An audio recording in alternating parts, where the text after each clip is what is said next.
Dr. Flores. Thank you, Madam President. That was bold action, and I know that having people that believe in one way, it's tough. But here's what I will say. Mason Moses, I think, says it right there. This is exploration. And back to your point, Mr. Hanna, these 30 days are moving us further and Can we have closer some to order, please? where we can have some possibility for coverage if it moves in that direction. Because we will continue to work with our entities, and we will continue to try to have that partnership that if they couldn't cover that, we're in good shape. We won't have to do a thing. But engaging the community is important. So I thank this board for their bold action. Thank you. Okay, board members, do we need to take a short break? Yes. We will be back in 5 minutes, please.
Members, could you please Testing. come back to the dais, please?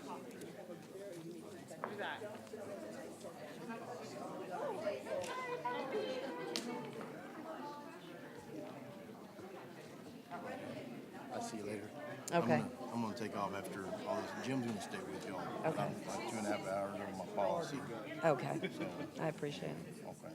Thank you. It's really good seeing y'all. Thank you. Yeah, same here.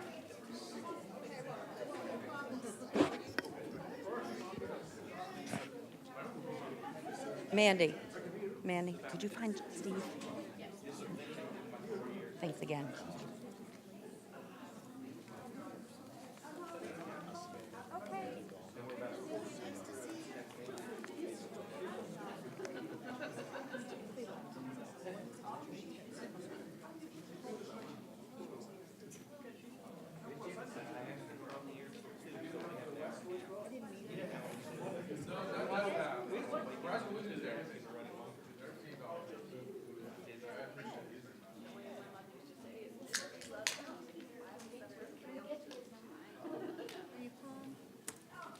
No, I'm pissed. Call this meeting of the Round Rock Independent School District Board of Trustees back to order. It is 12:29 a.m. Good morning. Board members, we are going to move M1 up, please. Approval of rank and class recommendation at Westwood High School. Dr. Flores, I'm sorry. Yes, thank you, Madam President. We are excited about this. We've got Dr. Presley, and he'll have Becky Donald, and he will also be joined by Ryan T. Smith. So at this time, I'll turn it over to Dr. Presley. Thank you, Dr. Flores, President Cox, members of the board. As you well know, this past school year, we had a board-approved pilot that we ran for ranking class at Westwood High School. And Becky Donald has been very diligent in working with the community and the campus on this initiative. And we said we would come back and kind of look at the results, how it went, to see if we were continuing the ranking class program at Westwood High School, or the no ranking program, I should say. And so at this time, I'm going to turn it over to Becky Donald to kind of give you the results that we've seen now that the class of 2018 has crossed the stage, and the impact that this policy or this change had on the students at Westwood High School. Ms. Donald. Thank you.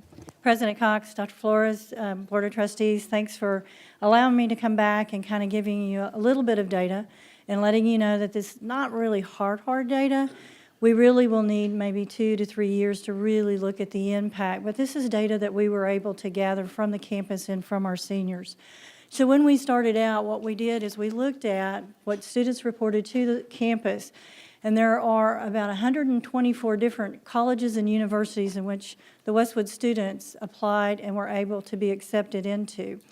And when you look at that, you'll see a range of those universities. They're 2 years, 4 years, public, private. They are technical schools. ACC really accommodates a lot of our students and starts their transcripts early in high school career.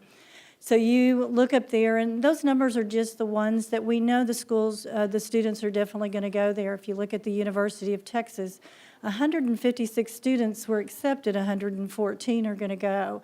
And so in the years to come, we will be able to look at this data over a period of time to see if those trends, are we getting students where they need to go? But what was really nice is when you looked at the total list of schools, students are going where their hearts want them to go. Into medical school, fine arts academies, if you wanted to go Ivy League, if you wanted to go out of state, in state, it was all represented in that one list. And so looking at this, we also took this data and know that this data is not pure, because I can't guarantee you how that scholarship data was gathered last year. I only know that this year we were paying extra attention because we had the pilot program. But last year we reported that $6 million worth of scholarships were issued to our Westwood students. This year we accounted for $16 million. So there was an increase in the scholarship money. We also know that we were paying a much more attention in trying to get that information. When you looked at the scholarships, you had money from $100 to $230,000. So it really, scholarships money's out there. If we can just connect our kids to it, it's another avenue. Because some of our kids can't afford to college. Scholarships and grants out there, we need to connect them more. And so this is just a start to it.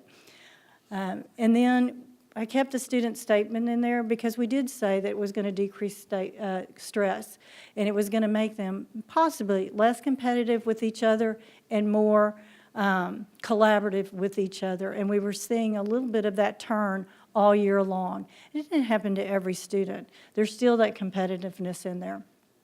And so, as a committee, when we came together in September, the first part of that statement is what the board approved for us to go through onto the pilot program.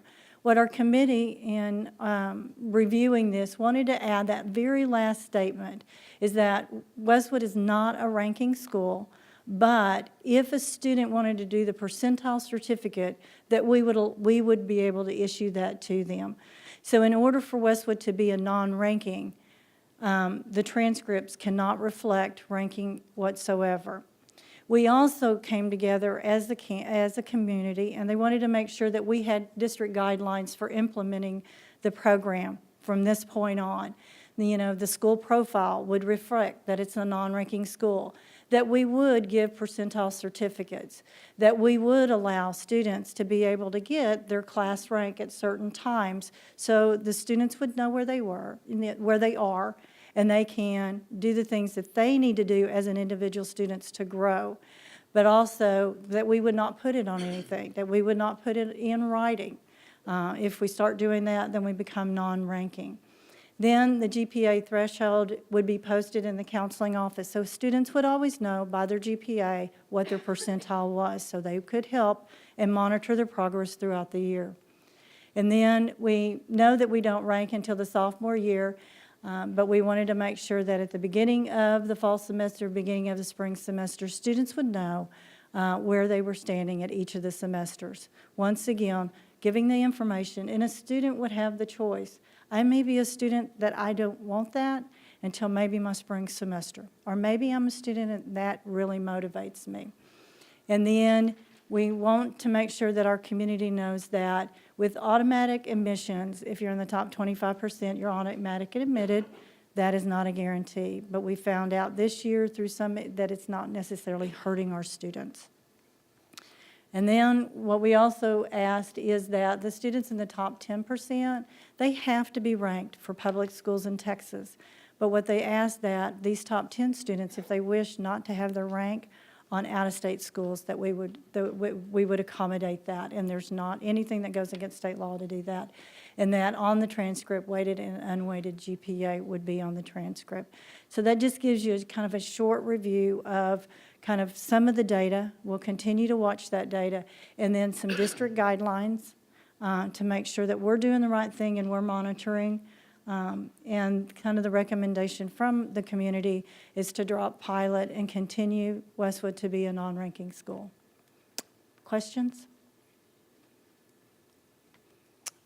Mr. Math? This is like deja vu. I know we spoke about this in March, but I just wanted to commend you and the district and the community for getting to where we got. As you recall, there was a lot of passion around this issue, and myself being a Westwood parent, I saw my neighbors passionate on both sides, and it was a journey for me, a learning experience for me, and I think we got to a great place, and I think testament to you and the others, it should be a model for how we resolve issues. Thank you. Mr. Moses? Thank you, Madam President. I just want to echo those comments. Just thank you, Becky, and all the parents and community members who are involved in this. I think this really got us to a great place and shows that if we work together, talk things through, we can come to a solution that really works best for kids at the end of the day. I think this is really, it's unfortunate we're doing this at 12:37 in the morning because this is something to celebrate. This is truly something to celebrate. It's positive for kids. It's positive for the people who live in the Westwood Learning community. And I just hope that maybe over time we can explore how this may work in other campuses if it's best interested. But again, thank you for all the work you do. And I know the Westwood community and all of our communities thank you for the job that you do each and every day. So we do appreciate it. Thank you. Mr. Hannah? Thank you, Madam President. I won't drag it out, but I have to say it again as well. Thank you for all your hard work. Thank you to the Westwood community that came together to come to a solution that works for the majority of the kids in that district, if not close to all. So thank you again. And for all of you sticking around, thank you. I know it's definitely late, so thanks for sticking around. I agree. Thank you for your work on this. I know that you brought the groups together, and I think this is an example of the type of thing that we will do on other areas as well. So I do appreciate that. Mr. Math, did you have another question? So I made my first motion as a trustee at the March meeting, and I had to withdraw it or rescind it. And I'd like to make a motion if you would allow me to. Yes, I did have a question for Ms. David. Okay, all right. So, yes, Mr. Math. Okay. Thank you, Madam President. I move that we adopt the Westwood rank-in class recommendation with community modifications as regular policy effective for the 2018-2019 school year. Second. Okay. I have a motion from Mr. Math and a second from Mr. Hannah. All those in favor, please raise your hand. Motion carries. Thank you. Thank you. We have 3 speakers, and then we are going to the CBC, I promise. Again, I'm going to remind the speakers of the protocol for speaking. The first speaker is Marshall Sprague. Good morning. As a founding member of Residents for Accountability and Transparency, I would like to comment on how district leadership and this board need to improve transparency. My comments are not directed at school principals and mid-level administrators. I am talking about senior leaders who set the tone. Let me begin by sharing part of a revealing conversation that I had this week with a member of the district's executive leadership, who I will simply refer to as the leader. When I expressed my opinion that the district has not provided sufficient evidence to show that it can operate its own police department better or cheaper than the Wilco Sheriff's Department, the leader responded that trustees get a lot of information in closed session that is not shared with the public. The leader went on to say that when the leader was a child, the leader's father would often tell the leader to do something without any explanation other than, because I said so. I replied that the public deserves substantive explanations, especially on important issues. The leader disagreed with me and used the analogy of parents who inform their children of their decision after reaching agreement behind closed doors. And I think we've heard a little bit about transparency and closed doors tonight. I said, that's the district's problem right there. You treat us like children. The elitist attitude of, we know what's best for you and your children, is unacceptable. District leaders must stop providing only information that supports whatever narrative the district is pushing at the time.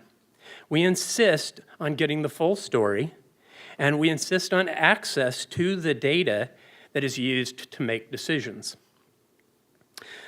Which brings me to the point of access. The district's open record process is very frustrating. The district takes 2 weeks or more to provide cost estimates for requests and then stretches out the process further. A single request can take months. That is not consistent with claims that you value transparency. It is difficult to understand why trustees tolerate the lack of transparency. When we email you, why do we receive responses from district leaders to whom the email was not even addressed? How can we believe that you hold the district leadership accountable when you allow them to reply on your behalf? Perhaps it's time for you to get out of the echo chamber. You are not serving the entire community by talking primarily among yourselves or to your inner circle of supporters. And if and when you do engage the community, please don't forget the nearly 60% of adults within RRISD who have no kids in RRISD. Greater transparency is essential to building trust. Thank you. Pamela Oldham.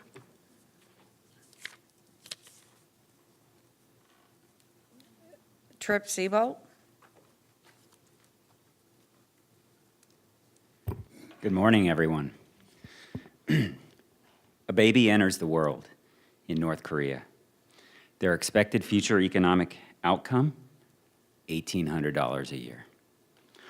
Another baby is born in South Korea, $33,000 a year.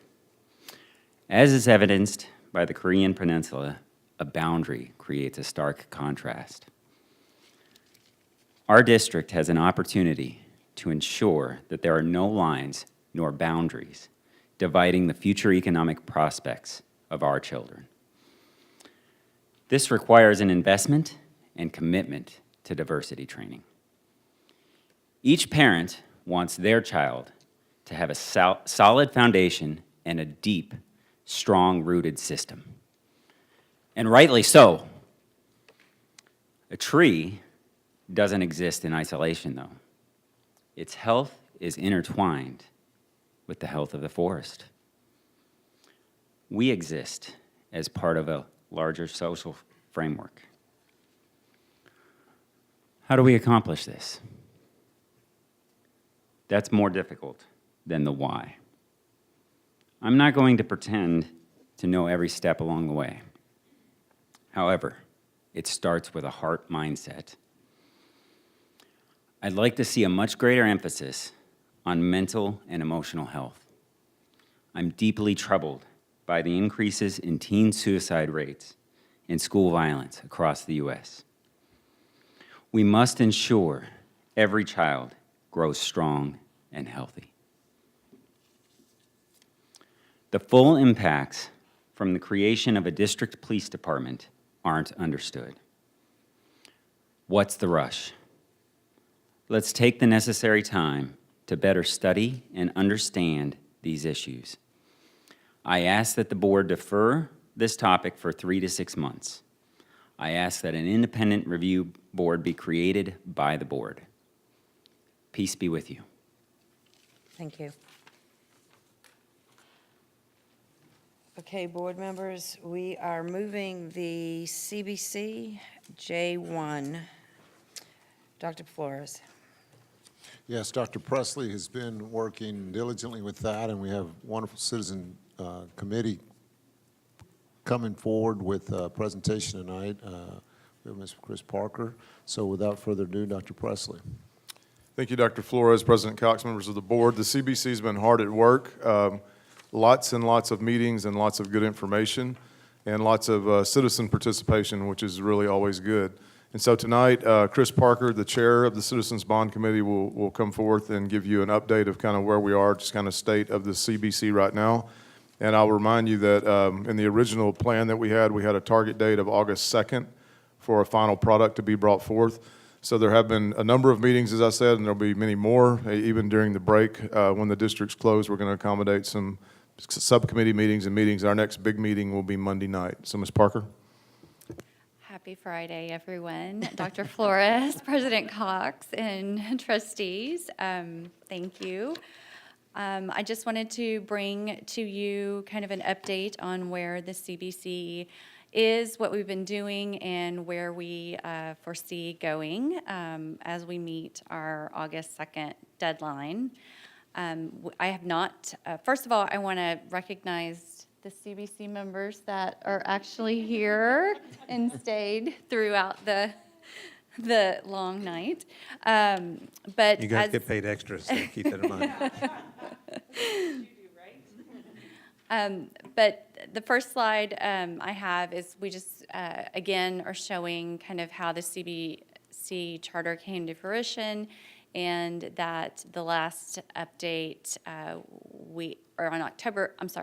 April 19th, we submitted to the board a recommendation of moving forward with a possible November 18 timeline, and that is the direction we're moving in. At that time, we brought major themes and areas of concern. Those are still some of the top items that are lingering in our discussions. Overcrowding, obviously safety and security, trying to address equity across campuses, how big is too big. There were initially some questions as to how the fund balance was used, and those explanations and presentations have been given to the committee, and some of those questions have been answered. And then there were also some concerns about maintenance items being part of the bond package, and so there were presentations and information provided to the committee on that as well. So since April 19th, we've had 5 full CBC meetings at different schools throughout the district. In each school we attended, there was also a tour provided at the beginning so we could take a look at that campus. And then we've had 3 CBC leadership meetings in between our full committee, and then the subcommittees have also been meeting outside of the dates present there, depending on how much they needed to meet. Future CBC meetings, we have 2 more full committee meetings scheduled. One on Monday, and then one in July. And then we have 2 chair leadership meetings, and we're also adding 1 more in there just to make sure that we have enough time to get our presentations and everything together for the board. So there again is our timeline. We are still in the April 24th, July 12th section of that, analyzing priorities and costs. And quickly, we will be moving to preparing reports for presentation on August the 2nd. Real quick, I want to update you on what's kind of been taking place in each of the 3 subcommittees. Capital Renewal and Replacement Committee, most of their ranking of their project lists is complete. There are, so 65% of the high priority projects have a budget that's been assigned to those already, and we like to kind of just total and see where we're at, and those right now are in that committee are around 200 million. So on June 25th, Capital Renewal will again revisit the projects that they have already gone through just to ensure consistency across the campus. And then on July 10th, our last full meeting, they will establish final rankings and determine which projects that they've already ranked are critical, and those that can maybe be on a future bond or further down the road. Lastly, the Capital Renewal Committee is also working with staff to look at considering a return on investment with certain projects and to share with the board. And an example of that is building a facility for support services versus leasing one. Next, the district-wide committee members examined every project on the original project list that they were given and identified 70 of those projects to recommend to the board. They have also had 4 additional meetings outside of our planned CBC meetings. They also spent a lot of time with subject matter experts, and those experts help them rank each project by level of urgency. And they are still waiting on some project costs on 6 wellness projects, but to date, they're totaling approximately $167 million in projects, and they have also started drafting their report. Growth Committee, though that subcommittee was split into 3 groups. There's an elementary, middle, and high school group. Elementary, mostly the work is done, and they should wrap up with their portion on June the 25th. Middle school has been working very diligently. They recently toured CD Folks again. They also conducted a survey of the community with district assistants to try to figure out what the community felt was in the best interest for that school. And the high school committee within Growth, they have had some challenges with competing priorities between some of the current master plans or the 5 current high schools and the discussion of a potential 6th school. They are in the process of developing a plan. The full CBC leadership is in the process of developing a plan, so the high school aspects can continue on through their project lists and get moving forward with the presentation. Lastly, I will say that as a committee, we're grappling with a number of identified needs in the district. We're working really hard to prioritize real student need while remaining fiscally responsible without trying to impact any type of current tax rate. So if you have any questions, I'm happy to take those. Sounds like an easy task. Yes.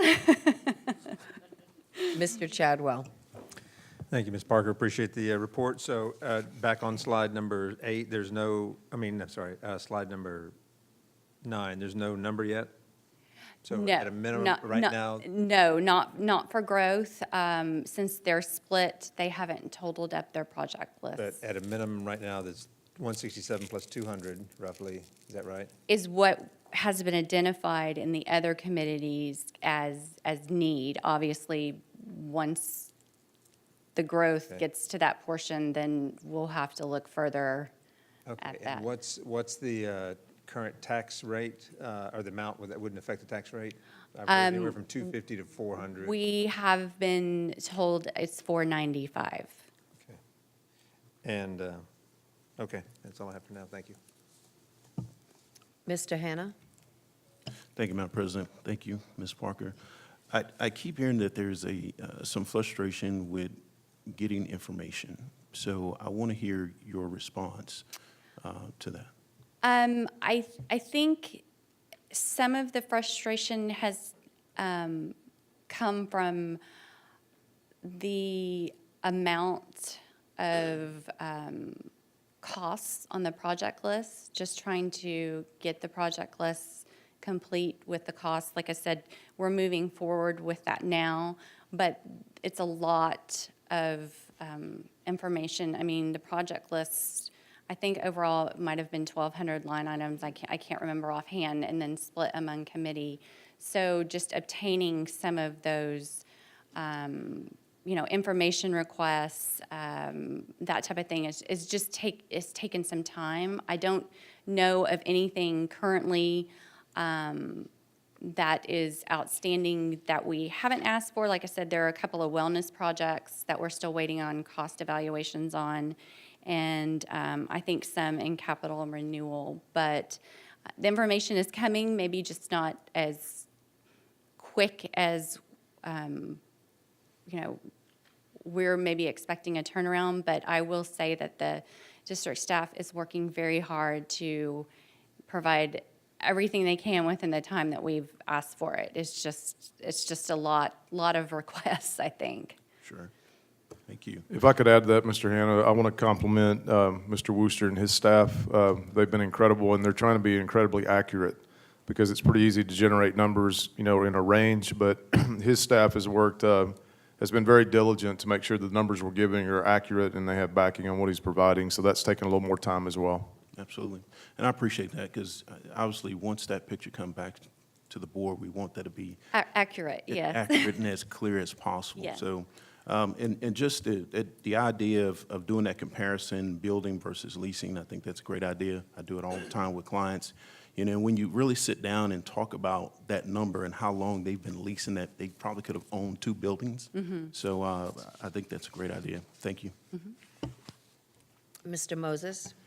Thank you, Madam President, and I think, I don't, Chad, stop me if I'm getting too far into what, maybe hitting too, but I think from where I sit, I just want to, I hope to see something that is at or below the impact on the tax rate. I think that's important to keep in mind as we look at these projects. Absolutely. So I think that's something I hope to see coming out of the conversations. And also just, I think whenever we started this process, Trustee Gonzalez maybe put it best, is identifying what's critical. I think that is that is the key word, and I hope that's being shared throughout the evaluation, is what is a true critical need for us to continue into the future. And then I know you kind of alluded to it, because we've probably all heard from people some of the challenges right now in the conversations regarding High School 6. Is there any direction or any input that is needed from the board at this time on that, or is everything there moving along, at least where some resolution could be met? I think just people on both sides are very passionate about it, and so trying to see how that plays out. The high school is an expensive project, but, and so it's again trying to evaluate if it's a critical need for this bond. Okay. Ms. David? I just wanted to say thank you to those part of the CBC that has stayed all night. We appreciate that, and we appreciate all the work that you've been doing. Thank you. Moving forward with this. So I Thank just you. wanted to say thank you to all of y'all. Thank you. Mr. Hanna? Yes, real quick, in reference to High School 6, is there a clear understanding of the potential size of High School 6? I had talked to someone, and they felt like it was hard to have discussion about High School 6 because they don't really know what size, Size as in how big. capacity, or Right, how right, big? right. So is that, I guess, Dr. Preston, do you feel like that's clear to the CBC or not? Yeah, I'll defer to Terry. Trustee Hanna, the new, let's call it High School 6, it was designed for approximately 2,600 students. And the size is, in average, of approximately 165 square feet per student. And so that basically defines the size of square footage of the high school. That square footage unit per student is higher than some of the other high schools. Sure. Okay, thank you. Or if it wasn't clear, it's going to be tonight, so thank you. Okay. Is there anything else that you need from us? No, not that I can think of at the moment. Okay. Okay. Board, I wanted to see if you think that as we're getting into them finalizing reports and things, if we needed to have some kind of a workshop opportunity to visit with the CBC chairs, just to kind of go through where they're flushing out some things, and if you'd be available for something like that. Sure. My guess is what we would probably do, if you'd put the timeline back up there again. So you're going to be working what is it, July 24th through the 31st is where you'll be working on that finalizing. I think it would probably be helpful to kind of see where you are in that timeframe. I'm seeing some nodding heads. Board members, I need to know because we'll have to schedule a meeting. Okay? Yes, yes, yes, yes, yes. Yes. And Okay. when does it need to be called? By 10th of August? What is it, 11th?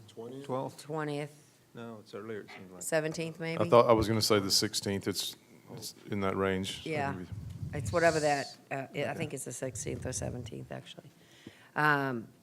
So I think if we come in at this point, as we work through August, as we see the final, we'll probably have more information to be able to make our decisions. Okay?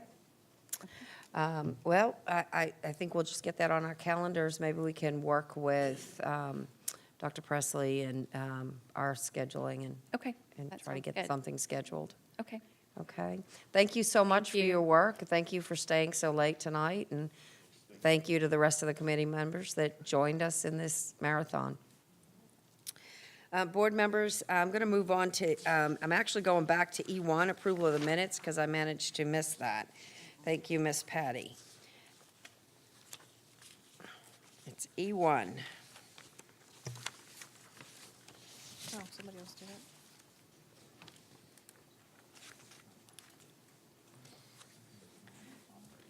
Ms. David? Yes, Madam President. Sorry, I'm looking for it. E1. Here, found it.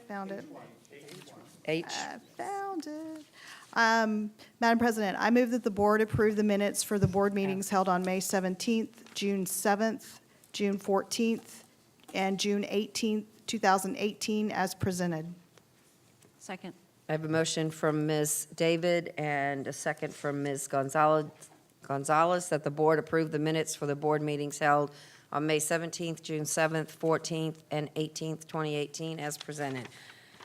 All those in favor, please raise your hand. Motion carries.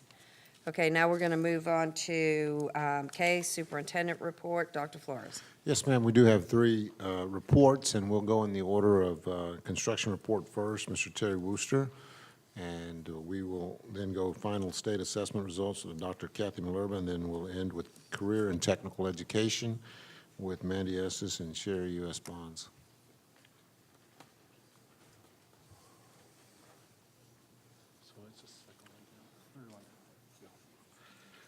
Thank you, Dr. Flores. I'd like to introduce my colleague tonight, and she has been very faithful.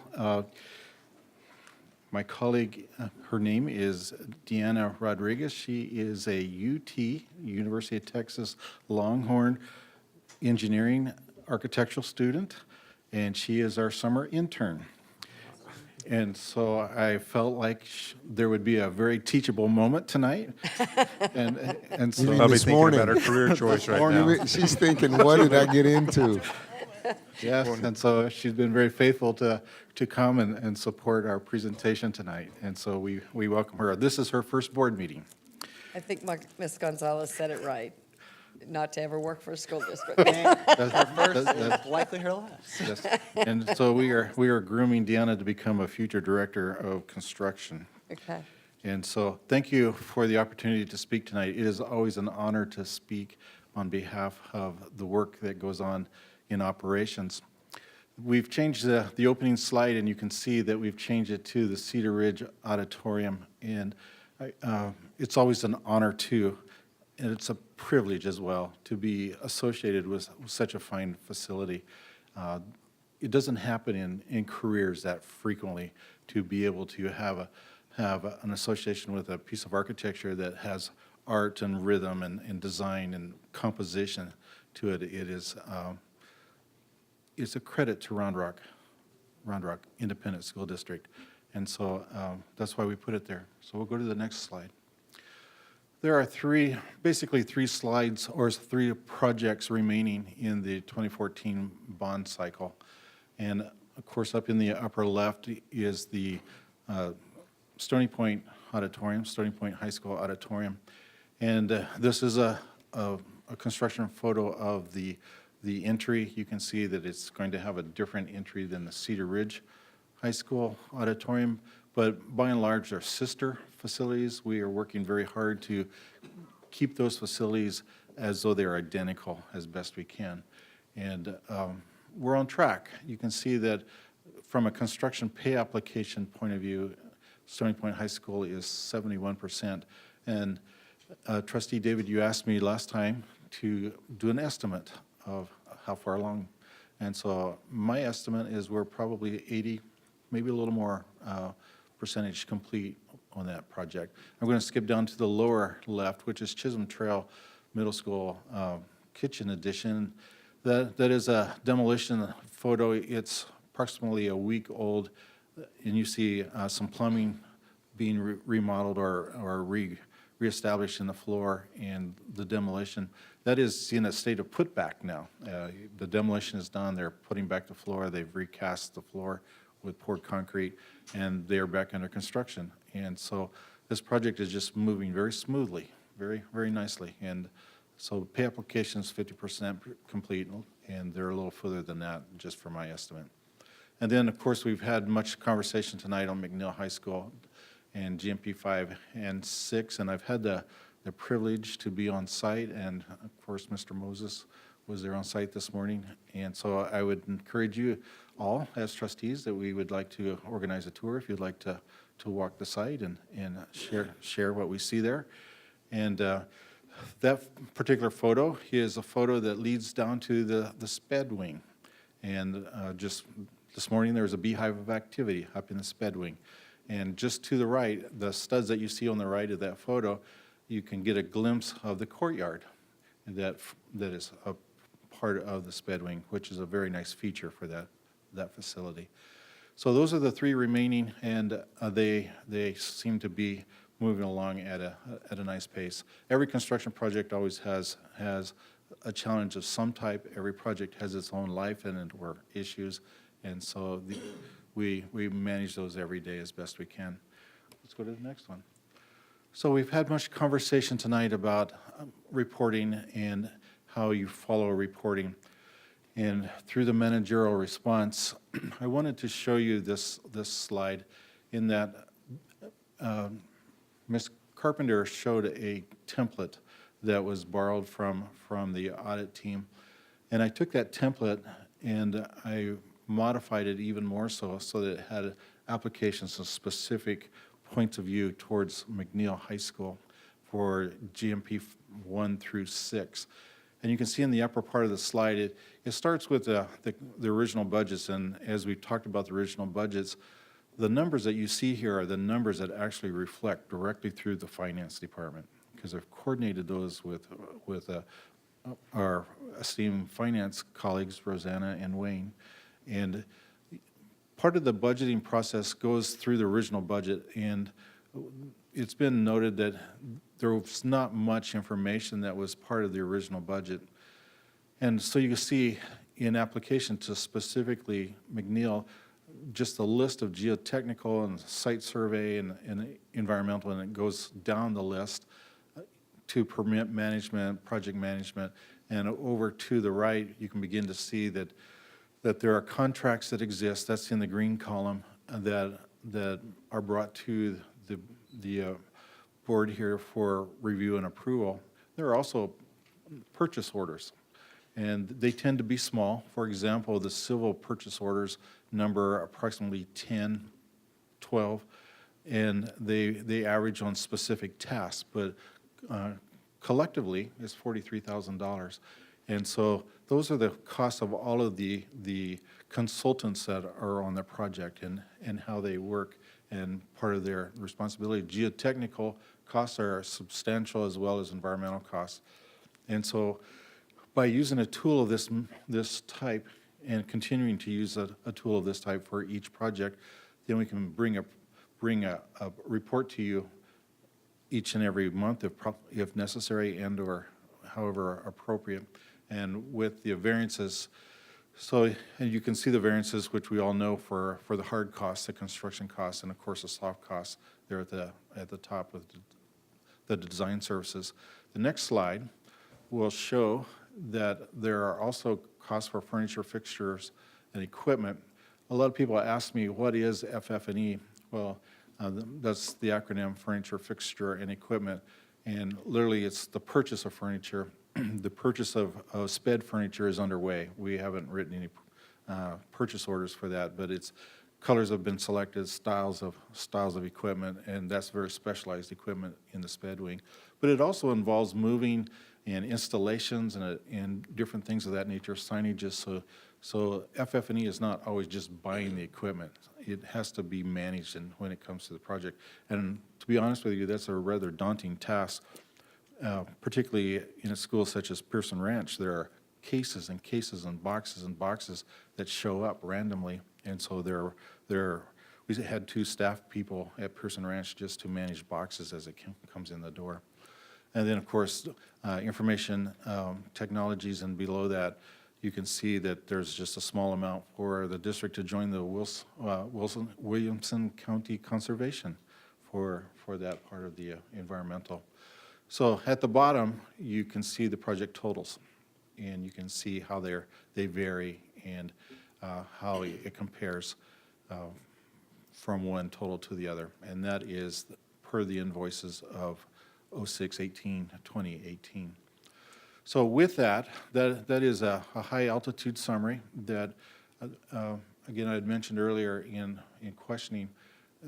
This sort of document is fairly common and typical in larger construction administration tasks for large complicated projects. And so this is a simple Excel sheet that you can use, and then you can begin to hyperlink this sheet to other sheets which follow, and I'll show you the following sheet, to when these several projects were ongoing,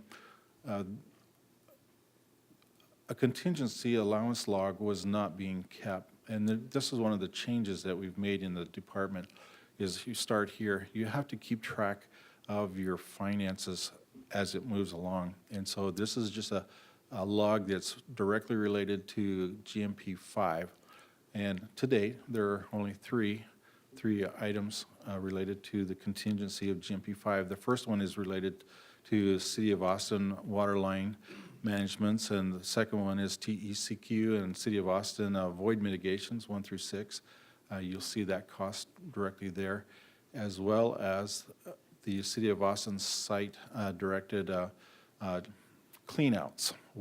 This happened last week, in fact, where the project is designed, documented, submitted for permitted, and under construction, waste line is in the ground, and a City of Austin representative shows up and says, by the way, you're supposed to have cleanouts every 300 feet. And, but a reviewer said, no, that's not necessary. So we have to pause our site work and go back and put in cleanouts every 300 feet. And it causes a little delay so that we can now get approval. And so it's going to cost us $23,000 to add them back in because they're never part of the project to begin with. So these are the kind of decisions that we were talking about earlier, and who makes these decisions to spend And originally, the autonomy was with the project manager in the trailer to make these decisions, any decisions.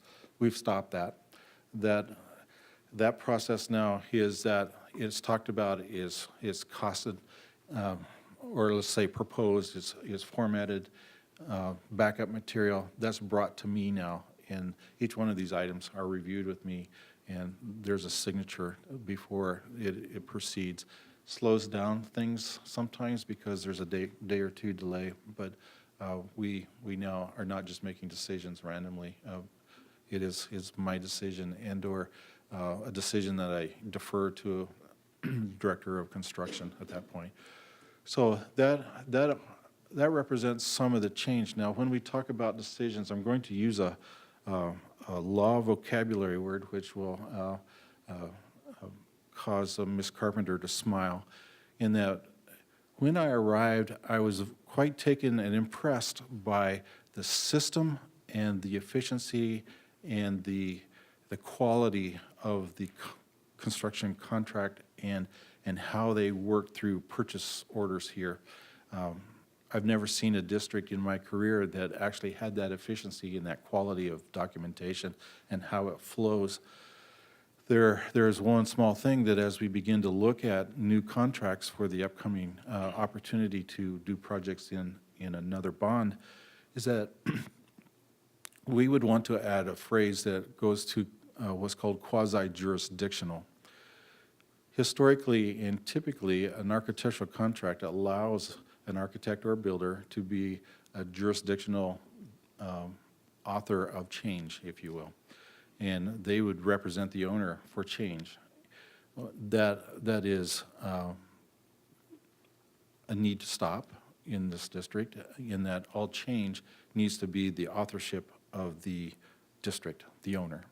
And so that consultants work on our behalf rather than a decision made in the trailer, so that one person, such as an architectural representative, said, yes, we are going to make this change, whether it's aesthetic or whether it's a mistake or whatever that may be.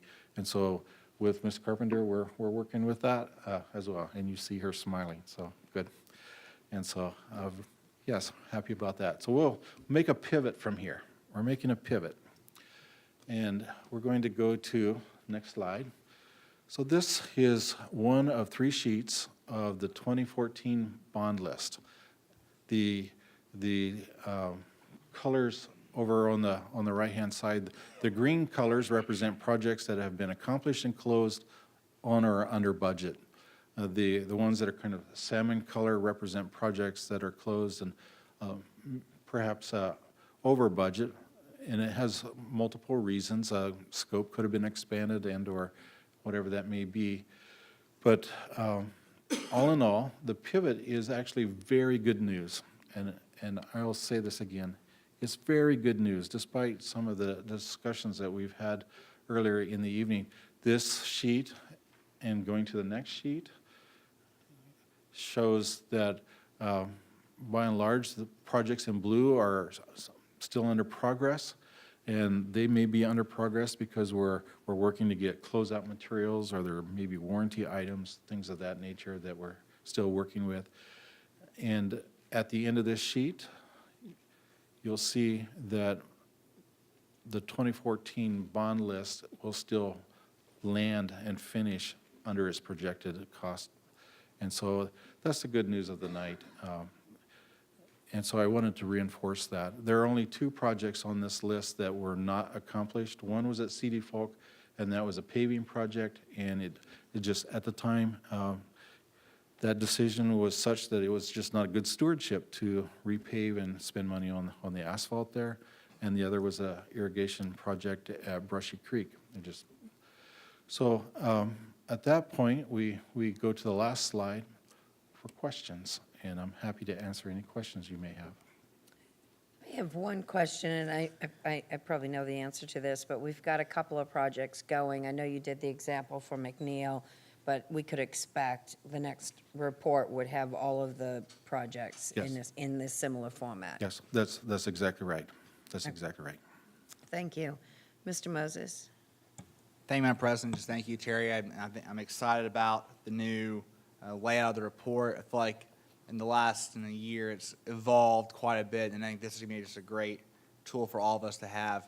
And I also just want to, again, thank you and Dr. Presley and Dr. Flores and Mr. Johnny Von Yonkers, and then also Principal Costa for walking around that site this morning. It's it's one of those things. It's kind of like walking by an anthill.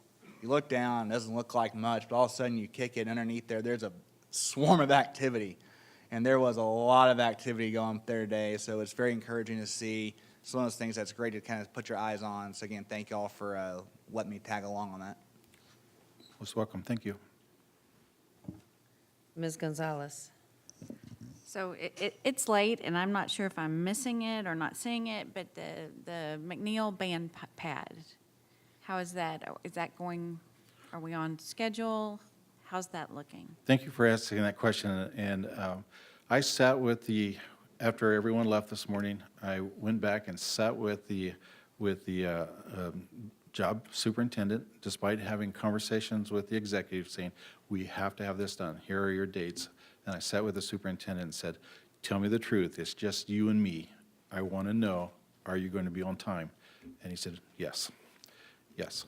And so what's going to happen, and the reason I mentioned the cleanouts is that there are 2 cleanouts now as that waistline passes underneath that band pad that will have to come up. And so they are in the air and waiting for an inspector to say, yes, they're in the right location, compacted, and then they're going to begin forming, and believe it or not, they're going to form and tie all steel, and they're going to do a continuous pour. Once they start pouring, they're not stopping, and it'll be here to the end. It'll be 300 feet long by 150 feet wide, a concrete slab. That should be poured. something to see. That's When is exactly that? right. No, I'm kidding. Oh, well, they will be working through the night, just like we are working through the night, so, yes. Okay, I guess we'll have company. Mr. Hannah. Thank you. On page 6 with the list of completed projects, I see some of them have notes and some don't. How do you determine that? I look at Old Town Elementary, and that budget basically doubled, and there's no notes there. So what happened with that particular project? And I don't know if we could set a dollar amount or a certain percentage as we start to go over budget to require some notes. Yes, we could easily add some notes. Some of these notes are aged-out notes, and I'll be perfectly honest in that some of these projects precede me, so I don't have the intellectual knowledge to answer your question directly, sir, but happy to add notes. Right. Very good. Okay. I'm not seeing any more lights, so thank you very much. Thank you so much, and a happy thought, too, is was passed, but today is the summer solstice, if you've missed that, and so now we're going back down towards the fall, so yes. Thank you. So we really wanted to extend the longest day of the year, right? That's right. Okay. Thank you very much. Board members, we're going to go on to the final state assessment results. Dr. Flores.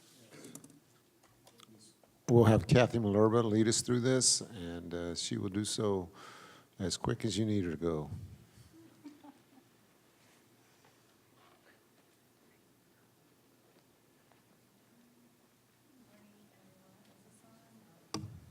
We're on now? Okay. Yes.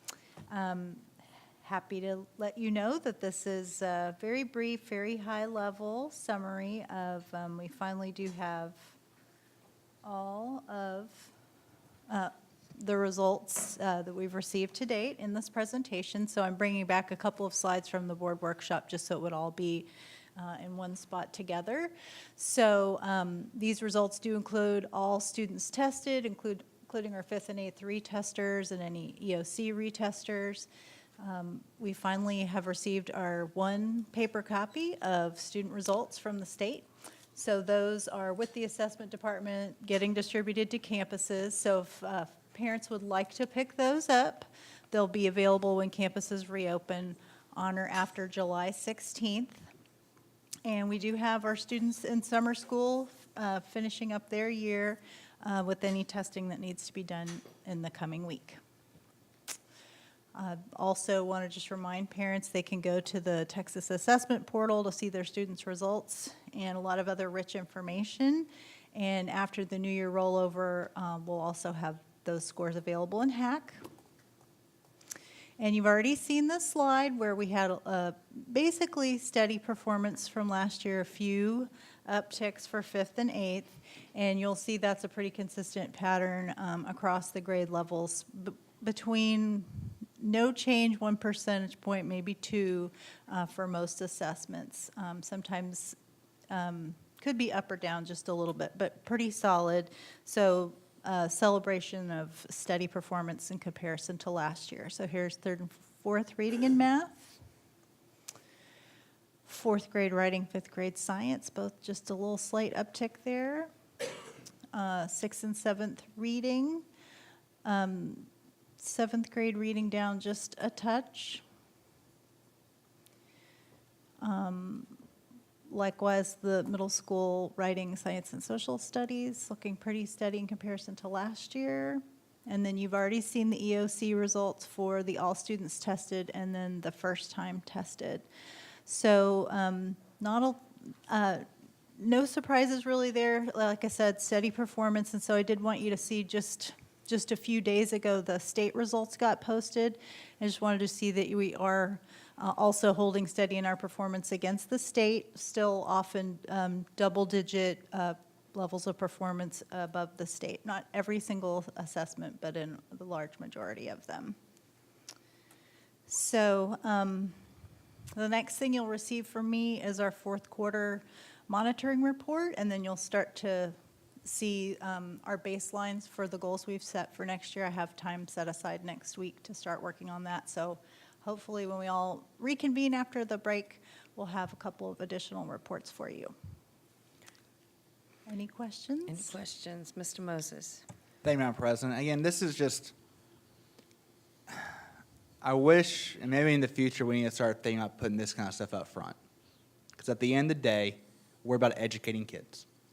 That's our charge. That is our goal, is to have kids learn, have teachers be teaching. And this is the kind of things people need to see. This is the kind of things people need to realize, that great things are happening in our classrooms every single day with every single student. And that is, I applaud the efforts of our staff, of our teachers, applaud the efforts of our administration and our campus administrators, applaud our board for taking bold action on many areas of the child's education and targeting certain groups that we know struggle and trying to lift them up. And this is just great information. It just shows that Round Rock ISD is a great district. Great things are happening despite what some people believe. And I just am so proud of all 6,000 staff and all 50,000 of our students and the hard work they do to get us to this point. So just thank you to you and everyone else for everything y'all do. Thank you. Thank you. Mr. Hannah? Second those comments, but and a lot of these numbers are good, but when you look at grade 3 reading and the difference between the district and the state, I think that's something to recognize and be proud of. So thank you to the district for those numbers. Yes. Thank you. Thank you. All right.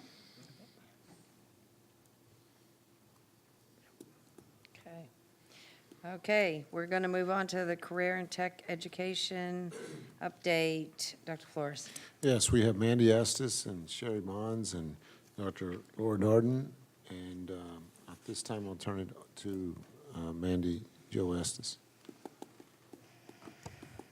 I have many middle names, but Joe is not one of my official ones. But good morning, President Cox, trustees, Dr. Flores. It is my honor to present to you Sherry Bonds, who will give you an update on our wonderful CTE programs in the district. She will do so in an expedient manner, but there is a lot of good information in her slides, so I hope that you will review it. With that, Sherry. All right. Good morning, everybody. Got to change that up a little bit. It's nice to be in front of you this morning to talk about just some of the great work that we've done over the last school year. So thank you, President Cox, Superintendent Dr. Flores, and the rest of the board. So just a little bit of information, just an update on the past year about our CTE academies. Of course, we all know about our academies. Our CTE students have the opportunity for smaller learning groups, and the opportunity to earn their academy designation and then also their state endorsement. So House Bill 5 came into play in the last few years. We just had our first cohort of graduates that earned their endorsement along with their academy designation, and we're very happy of that work to realign our academy sequences with the state endorsements. So just some benefits of our CTE academies. Our students really get an opportunity to link business and industry within the classroom, so making those connections for whatever their future may hold for them and their desires. Things like certifications, challenging work, industry connections through site visits, guest lecture series, and lots of different opportunities. Also, really the three main foci, I guess, when you look at CTE academies are to provide small learning communities for our students, the partnerships like we mentioned, and then also that college preparatory curriculum so that kids are just prepared for whatever it is that they choose to pursue upon graduation. It's always great to look at data. So here's the first piece of data that I'll show you really quick. The big thing to highlight is that our district on average every year grows by about 500 students. This last school year, we actually increased CTE enrollment by 500 students, more or less. So we're really proud of that growth. You will see that there had been a little bit of a dip, and we attribute that to the fact that in 2017, that was our last graduating class on the previous graduation plans. And so that was that last group of students that was mandated that they needed a technology requirement before graduation. So now we're really looking at students that are on the new foundation with endorsement graduation plans. No technology requirements are mandated, and we still saw an uptick in our enrollment. And so we really are proud of that. Of course, we won't know how we compare with the rest of the state just yet, so we'll have to wait for that data to come out in the coming school year. So where are all of these almost 13,000 kids? They're scattered across 18 campuses, so all of our secondary campuses offer CTE programming, 14 out of 16 career clusters. We've said it before, but the two that we don't offer in Round Rock ISD right now are government and public service and then manufacturing. More than 120 course offerings for our students, so a lot of variety within those 14 clusters. 175 instructors across, like we said, 13,000 students. So if you look at our high school, 72% of our high school students are in a CTE class, and then 29% of our middle school students enroll in CTE. So we're really excited that they get to take advantage of our great programming. So what programming do we have? At middle schools, we offer the business information management, so it's the Microsoft Office suite and learning how to integrate that and earn certifications. And then also, we offer STEM programming in the middle school through Gateway to Technology, which is a Project Lead the Way program. We also offer Project Lead the Way at all of our high schools. So just a quick highlight, and of course, photos are always fun. The bold programs are kind of our signature programs of study, things that students might not have an opportunity to partake in at every high school campus. One of the signature programs of study for Cedar Ridge is the construction program, and that's only housed at Cedar Ridge. And so that photo depicts some students. Last school year, they were actually building ticket booths, and so that ticket booth was placed out at Cedar Ridge High School right at their athletics complex so that they'd actually have a place to take tickets and make sales rather than just a fold-up table. So it's always excited to see the kids get involved with their community. McNeil High School, a few signature programs, and of course the students that you'll see, if you can't really tell what that is, he's practicing sutures. So one of our health science students during their skill days. So just a time for them to put into practice what they're learning. Round Rock High School offers the one and only print shop within the district, and actually one of very few within the state. So a student-run, fully operational print shop, and that young lady is learning to thread material or put material into a very large printer that no doubt you've seen some of the printings that we've done around the district.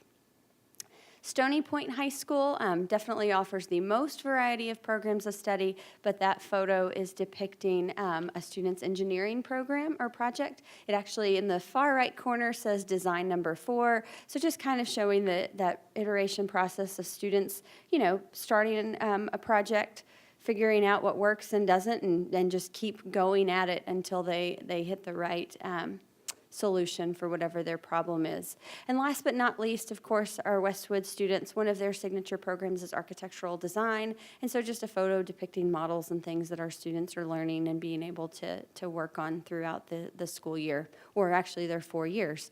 So when we think about post-secondary readiness, which is really what we want for our kids, we want to give them as many tools and knowledge that they can acquire in high school so that they can go off and be ready for the next stage in life. Two things on this slide are our articulated credits that our students are earning at Austin Community College, and then our industry certifications. So we offer quite a few courses here in Round Rock ISD that articulate to the chance for students to earn credit in 47 ACC courses. So this year, our students earned over 4,000 course completions, and so on an average, that's just over 12,000 credits that are waiting for them at ACC. They do have to go and enroll in a course, then those credits are waiting in escrow for them. The biggest thing on this slide that we're very proud about is the increase in our industry certifications. So last year, we offered around 40 different credentials for students to test in, and they earned just over 6,000 certifications. This year, we're at 66 different certifications, almost 6,900 credentials, so that was an 11% increase. So we're talking about, I think it was 3.7% increase in CTE enrollment, but we saw an 11% increase in our certifications attained. So we're very excited about this. This slide has very tiny print just because we wanted to put as many in as we can, and this actually shows all of our certification opportunities. But you'll notice professional software suites all the way to hands-on learning. Students are getting just a plethora of options to choose from in taking their certifications, and we're just really excited about all the opportunities. And these are all offered to our students free of charge for them. We do pick up the tab to pay all of their certification fees. Some range from $2 for a CPR card to $150 for a CNA exam or more. So we're just excited that we can do that for our students in Round Rock ISD. Our students are excelling outside of the classroom as well as inside. These are some of our CTSOs, or Career and Tech Student Organizations. These are the ones approved by the state and nation. There are, of course, more opportunities for our kids. Things like ProStart, which is a culinary competition, Junior Achievement, which some of our students, actually, I think yesterday now, just got back from Washington, D.C. for a competition where they pitched their idea. So just some great options for our kids to get involved in an extracurricular opportunity. This year we changed up a little bit with our stipend structures, and I think that's a testament, or this slide is a testament to that, of honoring the work that our teachers are doing with our kids and trying to get more kids involved.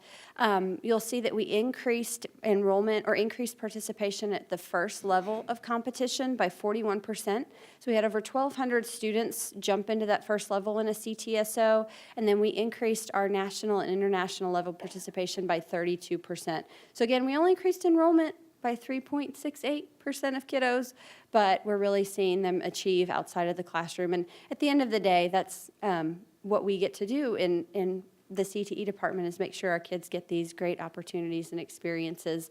With that, I will leave you with a very smiley group of kids. This was not a 1:39 a.m. photo for them. This was after they had the opportunity to interview for some positions with St. David's Hospital to get that entry-level position so that they could then get some tuition coverage, continue their education while getting into the St. David's system. So with that, any questions? Really went fast. Sorry, I tried to go as quick as I could. Thank you for the presentation. Thank you for your hard work. I'll make this quick. I think you said it best. It gives these students options, and that's what we want, so they don't feel boxed in as if there's just one direction to success. So thank you. It's good to see the numbers increase. I look forward to those numbers to keep going up. Thank you. Yes, sir. Thank you. Thank you. Y'all have a great day. Okay, board members, we're going to L, action items for consideration by consent.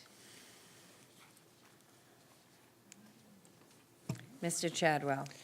I want to just I'll make a motion to approve action items L1 through 6 for consideration by consent, but the approval for the internal audit and plan and schedule, I'm looking at that, there's really no dates in there, so as long as we have flexibility in directing that, I just want to make sure that I'm on record saying that we have it. Anyway, I don't need to make a change to it, but in light of what we discussed this evening, that's a very important role now and needs to be looked at clearly. So with that, motion to approve L1 through 6 by consideration by consent.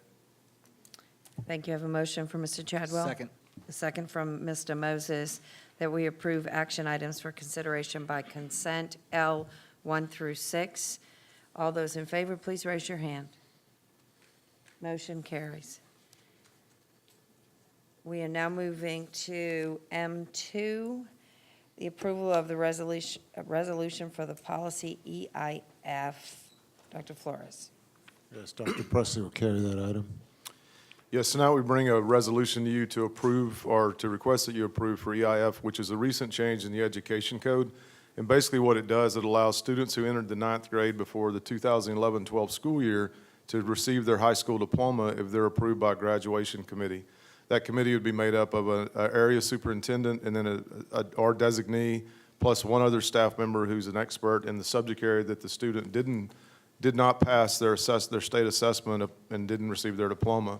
The strange things about the EIF is it doesn't have a terminal end on the backside. In other words, it says if you entered 9th grade before 2011, you're eligible for this criteria. The other oddity is that the statute put in place a deadline of September 1st, 2019. So it's a bit urgent to retrieve these folks who couldn't pass either tax test or TOS test in a certain area. And if they meet the criteria that's outlined in the resolution and the regulation, then they can receive their diploma. We already have between 10 and 15 folks who have come forth wanting to receive their diploma that we need to consider, and we feel like it's important for them. And I think this was kind of to be congruent with the EOCs, that we can have graduation committees for students who can't pass maybe one of their EOCs to consider they passed the course, they've showed mastery of the knowledge, they're just having trouble with that assessment. And so I think it's to be congruent with what we're doing now to go back and retrieve the tax folks. And these folks will be probably between 22 and 28, or could be older even, that want to come back and receive their high school diploma, and we have a number of people already wanting to do that. So we ask you tonight to approve the resolution that went in place on May the 1st of 2018, just a little over a month ago, so that we can get busy finding these folks and serving them if in fact they do meet the criteria from the graduation committee to receive their diploma. Okay. Board members? Mr. Chadwell. I move that the board approve the resolution as presented. Motion for Mr. Chadwell. Second. Second for Mr. Moses, that the board approve the resolution as presented. All those in favor, please raise your hand. Motion carries.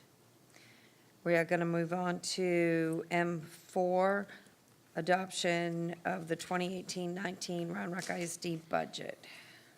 Dr. Flores. Yes, we have, earlier today, we had Randy Stotts led us through the final budget hearing, and tonight we have Rosanna bringing us to the budget adoption. So any questions for Rosanna? She's ready. Ms. David. No questions. I just was going to make a motion. Madam President, I move that the board adopt the 2018-2019 Round Rock ISD budget as presented. Second. I have a motion from Ms. David and a second from Mr. Moses that the board adopt the 2018-19 Round Rock ISD budget as presented. Any discussion? Hearing none, all those in favor, please raise your hand. Motion carries. We'll now move on to the approval, M5, approval of the resolution to commit unassigned fund balance. Mr. Moses. Madam President, I move that the board approve the resolution for commitment of fund balance as presented. Second. I have a motion from Mr. Moses and a second from Ms. David that the board approve the resolution for commitment of fund balance as presented. Any discussion? Mr. Chadwell. I want to make a comment on this real quick as well. This is the innovation grants, is that right? The $500,000. Again, I like those. I think they're great in light of what we have going on, and I think we need to continue it, but you know, this is the equivalent of, 10 teachers or so, that we always keep that in mind as we go forward. This gets, we always measure this, the results and effectiveness of it. So it's very critical going forward. Thank you. Thank you. All those in favor, please raise your hand. Motion carries. We are now moving to M7, approval of the order for joint election for the November trustee election.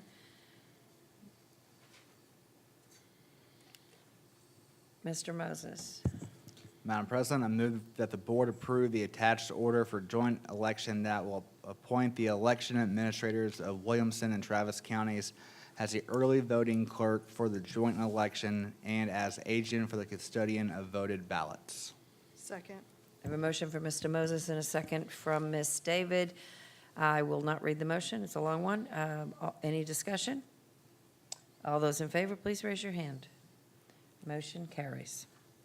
Moving on to M8, which is approval of use of general operating fund balance set aside for capital renewal and replacement for the 900 building classroom renovation at Round Rock High School. Ms. David. Just to clarify, a question first or make a motion first? Whatever you want. Okay, make a question? Okay. Yes. So question, I was reading this yesterday, and this is to cover the one-time funded project for this building over here to create an art space for the kiln room?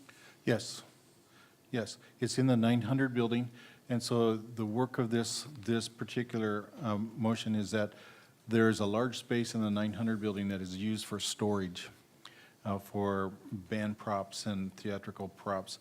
And there was space in the 500 building that those items could be stored. And originally this storage area was designed to be art classrooms, but had never been accomplished in that area when that was built.